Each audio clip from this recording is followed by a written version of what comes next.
Ohm's law, ओम का नियम क्या होता है। दोस्तों यह क्वेश्चन काफी ज्यादा इंपॉर्टेंट होने वाला है क्योंकि इलेक्ट्रिकल का ऐसा कोई इंटरव्यू नहीं है जिसके अंदर ओम्स लॉ का नियम नहीं पूछा जाए, चाहे वो इलेक्ट्रिशियन का इंटरव्यू या फिर किसी सुपरवाइजर का। ओम का नियम सबसे पहले ही पूछा जाता है। तो दोस्तों इस वीडियो के अंदर मैं आपको ओम्स लॉ को काफी अच्छे से समझा दूंगा।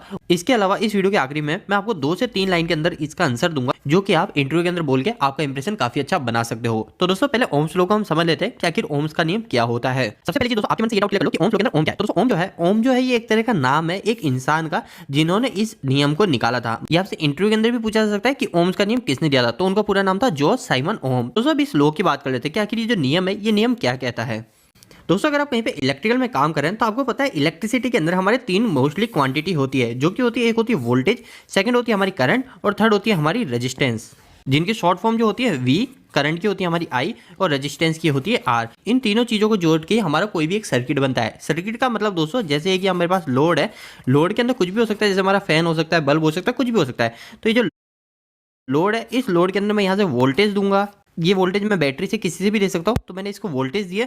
ये जो मैंने वोल्टेज दिया, ये वोल्टेज देने के कारण मेरे इस वायर से करंट भी फ्लो होने लग जाएगी और ये जो लोड है इस लोड के अंदर रेजिस्टेंस होता है और ये मेरा पूरा सर्किट कंप्लीट होता है। मतलब हमारे इलेक्ट्रिकल के अंदर सबसे मोस्ट जो 3 क्वांटिटी है वो यही है, एक वोल्टेज है, एक करंट है और एक रेजिस्टेंस है। तो हमारे जो जॉर्ज साइमन ओम थे उन्होंने इसी पे ही रिसर्च करी थी कि आखिर ये वोल्टेज, करंट और रेजिस्टेंस इन तीनों में आपस में संबंध क्या है। संबंध का मतलब दोस्तों ऐसा है, जैसे हमको पता है ना 2 + 2 होता है 4, 2 में 3 का मल्टीप्लाई करता हूँ तो आता है मेरा 6, हमको ये पता है। ये भी एक तरह का हमारा संबंध है। तो दोस्तों इसी तरह हमारा जो इलेक्ट्रिसिटी है, इस इलेक्ट्रिसिटी के अंदर ये जो तीनों क्वांटिटी है इन तीनों के अंदर क्या संबंध है, वही चीज इस ओम के नियम के अंदर हमको पता चलेगा। तो दोस्तों हमारे जो जॉर्ज साइमन ओम थे उन्होंने हमको फाइनल में एक फॉर्मूला दे दिया था ताकि हमको हर चीज को सॉल्व करना काफी आसान हो जाएगा। उन्होंने जो हमको फॉर्मूला दिया था वो दिया था V = I × R। यह फॉर्मूला हमारे वोल्टेज, करंट और रेजिस्टेंस तीनों के आपस में संबंध को बताता है। तो इस फॉर्मूले को लिखने का मैंने आपको एक और तरीका बताया। अगर आप इसको इस तरीके से लिखेंगे तो आपका दोस्तों काफी सारे डाउट क्लियर हो जाएंगे। पूरा का पूरा ओम्स लॉ आपको बिल्कुल आसानी से समझ में आ जाएगा और आपको कई सारे फॉर्मूले भी क्लियर हो जाएंगे। दोस्तों मैंने क्या किया है, मैंने सिंपल सा किया है कि हमको जो ओम के नियम में जो फॉर्मूला मिला वो मिला था हमको V = I × R, मतलब वोल्टेज बराबर करंट इंटू रेजिस्टेंस। मतलब मैं करंट और रेजिस्टेंस को मल्टीप्लाई करूंगा तो मेरा आ जाएगा वोल्टेज। तो दोस्तों मैंने इसको इस तरीके से लिख दिया, V ऊपर लिख दिया, फिर नीचे लिख दिया यहाँ पे I, फिर ये लिख दिया R, मतलब VIR। ऐसे ही लाइन वाइज VIR ऐसे लिखना है, आपको भी इस तरीके से लिखना है। तो दोस्तों जैसा मैंने आपको स्टार्टिंग बताया था कि हमारा ओम का जो नियम है, जो ये फॉर्मूला है, ये हमारे इन तीनों का संबंध बताता है। तो दोस्तों ये कैसे संबंध बताता है पहले ये समझ लेते हैं, फिर उसके बाद में हम डायरेक्ट इंटरव्यू क्वेश्चन के ऊपर आएंगे कि इंटरव्यू के अंदर हमको क्या जवाब देना है। तो दोस्तों इसको समझना काफी सिंपल है। जैसे मैंने आपको ये लोड बताया था ऐसा ही लोड मैं वापस से यहाँ पे बना देता हूँ। अब ये लोड जैसे मैं मान लेता हूँ कि मेरे पास एक एलईडी है। आपको पता है एलईडी होती है हमारी छोटी छोटी, हम मैं मान लेता हूँ मेरे पास जो एलईडी है ये मेरे पास एलईडी है 2 वोल्ट की, मतलब कि इस एलईडी को चलाने के लिए मेरे को इसको 2 वोल्ट सप्लाई देनी है। तो दोस्तों एक समस्या यहाँ पे ये आ रही है कि मेरे पास ये एलईडी तो 2 वोल्ट की है, इसको सप्लाई 2 वोल्ट की देनी है, पर मेरे पास जो यहाँ पे मेरे पास बैटरी है वो बैटरी है मेरे पास 9 वोल्ट की। तो अगर मैं इस बैटरी से वोल्टेज एलईडी को दूंगा चलाने के लिए तो मेरी बैटरी हैंड टू हैंड खराब हो जाएगी, जल जाएगी।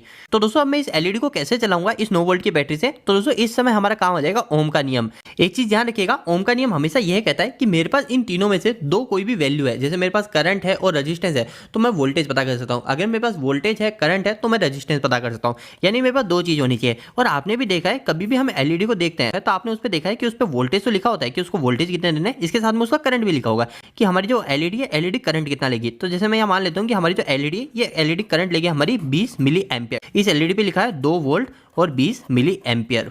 तो दोस्तों ओम का नियम कैसे काम आएगा अब ये समझ लेते हैं। ओम का नियम तो था दोस्तों वोल्टेज = I × R, पर मैंने आपको बताया था कि आप इस तरीके से लिखेंगे तो आपके सारे डाउट क्लियर हो जाएंगे। तो दोस्तों अभी हमको क्या पता करना है, अभी हमारे पास वोल्टेज भी है और करंट भी है, ठीक है। हमारे पास जैसे आपको पता है इस एलईडी के वोल्टेज है 2 वोल्ट और हमको करंट भी पता है इस एलईडी कितनी है 20 मिली एम्पीयर। पर हमको क्या करना है यहाँ पे रेजिस्टेंस का पता करना है कि अगर मैं इस सर्किट के बीच में एक रेजिस्टेंस को लगा दूंगा, यानी एक रेजिस्टेंस को लगा दूंगा तो मेरा जो सर्किट है ये सर्किट बिल्कुल सही हो जाएगा।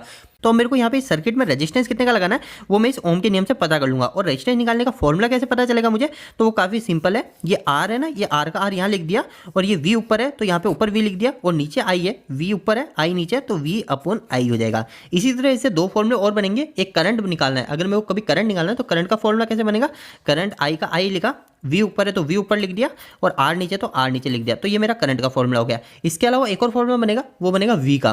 तो V का कैसे बनेगा, V और I और R पास पास है तो I × R हो जाएगा। तो ये हमारे ओम्स लॉ के 3 फॉर्मूले होते हैं और ये तीनों फॉर्मूले हमारे यहाँ पे मिल चुके हैं इस बॉक्स की सहायता से। और दोस्तों अभी हमारा जो फॉर्मूला काम आएगा वो आएगा रेजिस्टेंस का, कि मेरे को रेजिस्टेंस निकालना है। तो रेजिस्टेंस कैसे निकालूंगा, मेरे को चाहिए एक तो वोल्टेज। तो दोस्तों मैं यहाँ पे वोल्टेज कौन सा लिखूंगा, मैं यहाँ पे वोल्टेज लिखूंगा कि मेरे पास 9 वोल्ट है यहाँ पे सप्लाई, पर मेरे को चाहिए 2 वोल्ट। ठीक है, 2 वोल्ट चाहिए। मेरे को कितने वोल्टेज कम करना है, मेरे को 7 वोल्टेज कम करने है ना। 9 में से 2 निकाला तो मेरे बच गए 7, तो 7 वोल्टेज कम करना है। तो मैं यहाँ लिख दूंगा 7 वोल्टेज। और मेरा जो करंट है, मेरी जो एलईडी करंट लेगी वो करंट लेगी 20 मिली एम्पियर। तो मैं यहाँ लिख दूंगा, यहाँ पे डायरेक्ट मैं 20 मिली एम्पियर नहीं लिख सकता, यहाँ पे मेरे को लिखना पड़ेगा 0.02। ऐसा क्यों लिख रहा हूँ, ऐसा इसलिए लिख रहा हूँ क्योंकि हमारा जो 1 एम्पियर होता है उस 1 एम्पियर के अंदर 1000 मिली एम्पियर होते हैं। तो 20 मिली एम्पियर को मैं एम्पियर में कैसे कन्वर्ट करूंगा, तो 20 भाजक 1000 कर दूंगा। तो एक जीरो से हमारा एक जीरो कट जाएगा और 2 जीरो और बच गए, तो ये 1 और ये 2 और यहाँ पे हमारा आ जाएगा पॉइंट, तो हो जाएगा हमारा 0.02। तो मैंने यहाँ लिख दिया 0.02। तो दोस्तों मैं इसका भाग कर लूंगा। तो दोस्तों इन दोनों को भाग करने के बाद मेरे जो रेजिस्टेंस की वैल्यू आई वो आई 350 ओम। मतलब कि अगर मैं